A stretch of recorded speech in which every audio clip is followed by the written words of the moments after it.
नरेन्द्र मोदी बार हाकतनि मन्त्रि बखरकनि बा आजुथायनि बागै 2019 बिसिनि मेताल थामसि सालमारिबो समायतांमनि लगलगिनो देशा हायनोहाय वाइनि बिरोमनि मन्त्रि बखरनि आजुथाय आजुगै हाकतन नायख्लानि बागै सामं चेकमनि 2014 सिमि 19 बिसि जरा मन्त्रि बखरनि आजुथाय आजुगै पुइला हाकतन नायख्लबानि नरेन्द्र मोदी आबनि यागलो ताबक हायनोहाय वाइ थाम बिरोमनि मन्त्रि बखरको आजुनानि बागै समायतांना थांगैतबो नरेन्द्र मोदी बार हाकतनो जेखे मन्त्रि बखरकनि आजुथाय आजुगै नायकलखा आबनि बगिनो तंक सतनाय लोकरकबो हाय मन्त्रि बखरनि आसायो आचरनेनि नायखा ककटिसल हास्ते प्रदेश बीजेपीनि 100 सुबारभूमि मन्त्रि बखर नरेन्द्र मोदी कक्साना थांगै समाय तांमनो कक्साना थांगो अबहायनो कक सावि खनारिका ते बसाका हायंनि बर रक्ताबो भारतनि बखांनो नासिलाय तंगो ते नरेन्द्र मोदीनि सामंका हामनो नुगै देशा हायनोहाय मन्त्रि बखरनि आजुथायो आसनबगै समाय तांना नायमनो नासिंलायथां একটা ঐতিহাসিক দিন ভারতবর্ষে স্বাধীনতার পরে এই প্রথম মানে এই দ্বিতীয়বার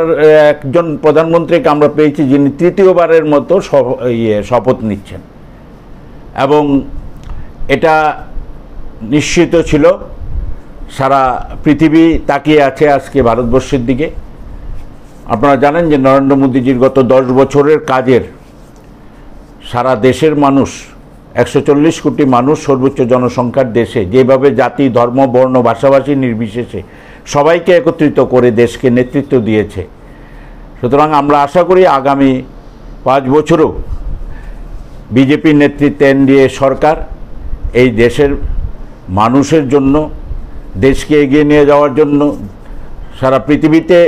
দেশকে প্রতিষ্ঠিত করার জন্য কাজ করে যাবেন এবং পাশাপাশি আমাদের রাজ্যের জন্য যেভাবে দুহাত ভরে সাহায্য করেছেন এবং আমাদের প্রিয় মুখ্যমন্ত্রী ডক্টর মানিক সাহার উপর পূর্ণ আস্থা রেখেছেন আমাদের প্রধানমন্ত্রী এবং এই আস্থা রাখার ফলে এখান থেকে আমরা দুটো লোকসভায় জিতিয়ে দুজন প্রতিনিধি পাঠাতে পেরেছি। আমরা নিশ্চিত যে ত্রিপুরা রাজ্যের জন্য আগামী দিনে